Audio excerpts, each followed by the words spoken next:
Gas stations are built for people passing through. The lights stay on, the coffee stays hot, and nobody is expected to remain very long. But the clerks who work after midnight learn the regular sounds, the regular faces, and the exact shape of an empty forecourt. These 3 accounts came from workers who noticed one detail that did not belong. Case number 7 begins at 3:14 in the morning. I worked the overnight shift at a Quickway station outside Bellwether, Indiana. The store sat by itself between a soybean field and a closed tire shop. My shift ran from 10 at night until 6. At 10:30, I counted cigarettes. At midnight, I cleaned the roller grill. At 2, I brewed coffee for the delivery drivers. The same man visited every night at 3:14. I knew the time because our door chime made me look up at the register clock. He wore a brown canvas coat, dark work pants, and a faded green cap with no logo. He looked about 60, though his face was hard to place. He would take a medium paper cup, fill it with black coffee, and set $2 on the counter. The coffee cost $1.89. He never waited for change. He never spoke. At first I assumed he worked nearby. Bellwether had a feed mill and a small plastics plant, both with night crews. But he never arrived in a car. I could see the road and the whole lot from the counter.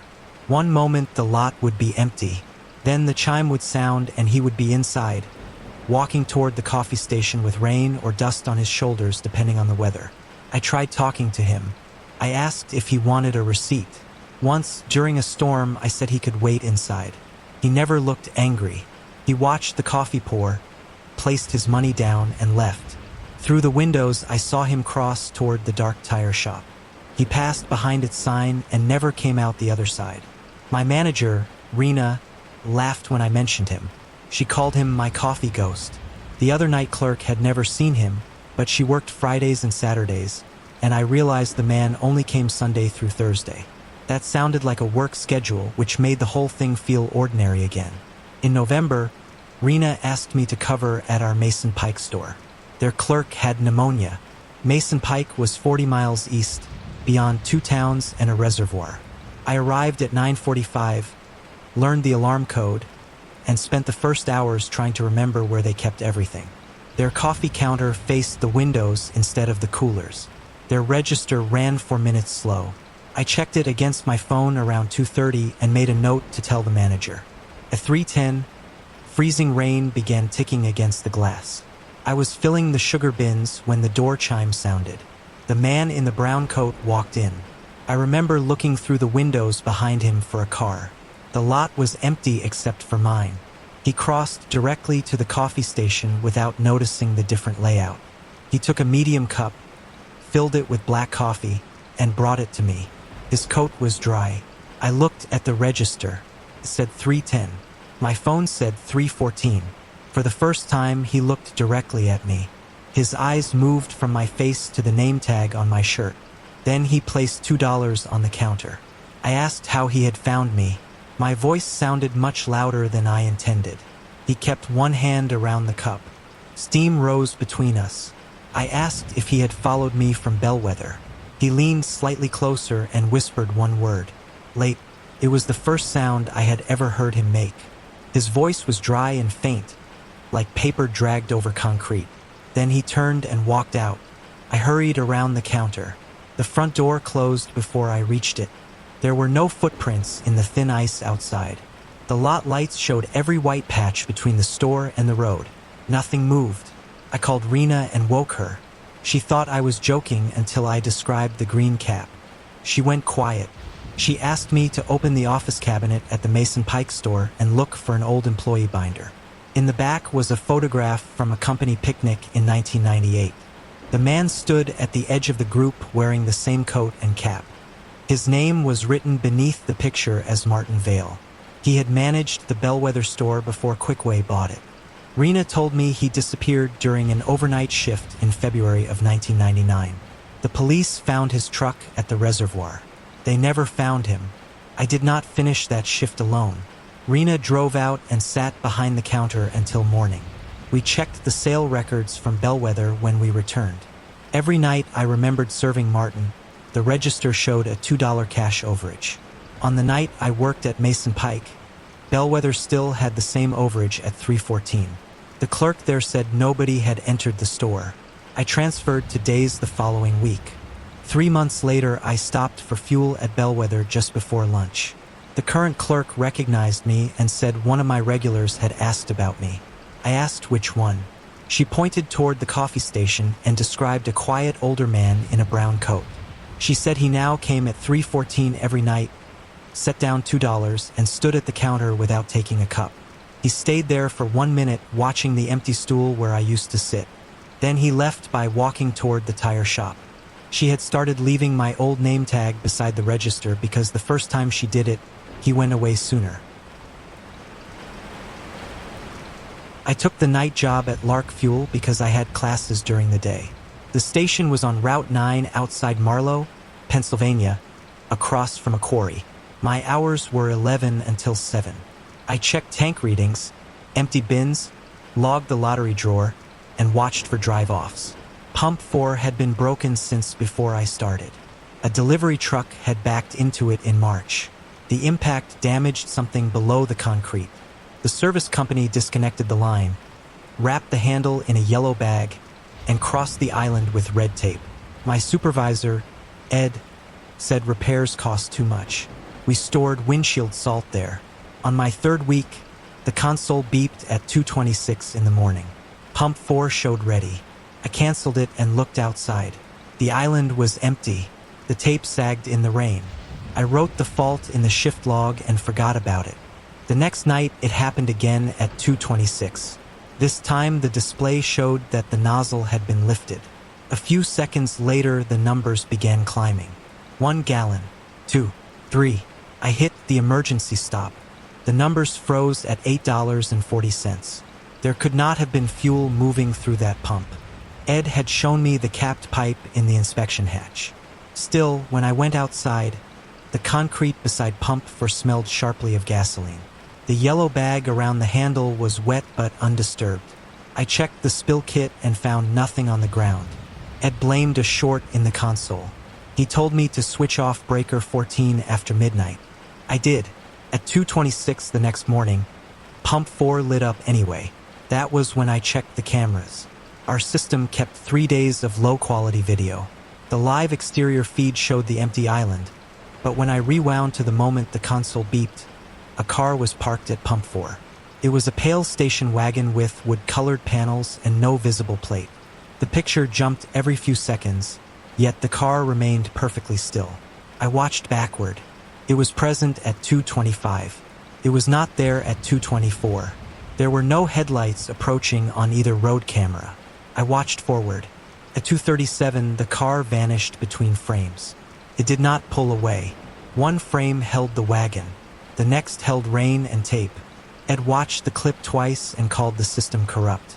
He sounded certain, but kept rubbing a pale mark on the counter. He asked whether I had seen anyone inside. I had not looked closely enough. That night, I waited for the beep. At 2:26, pump 4 changed to ready. On the playback screen, the wagon appeared. I enlarged the driver window. The glass reflected the canopy lights, but there was a shape behind it. Someone sat upright with both hands high on the steering wheel. The gallons climbed, although the wrapped nozzle remained in place. When the total reached $8.40, it stopped. The driver turned toward the store. The face was only a white blur on the camera. What bothered me was the passenger. I had thought the front seat was empty. Then a smaller shape rose slowly from below the dashboard and turned toward me as well. The store phone rang. The caller identification read pump 4. We had no intercom phone at the pumps, only speaker buttons routed through the console. I answered without speaking. First I heard rain. Then a child asked if this was Marlow. I said yes. The child asked if the quarry road was still closed. I looked toward the dark road opposite the station. It had been closed since a rock slide in 1987. Concrete barriers blocked it just beyond the tree line.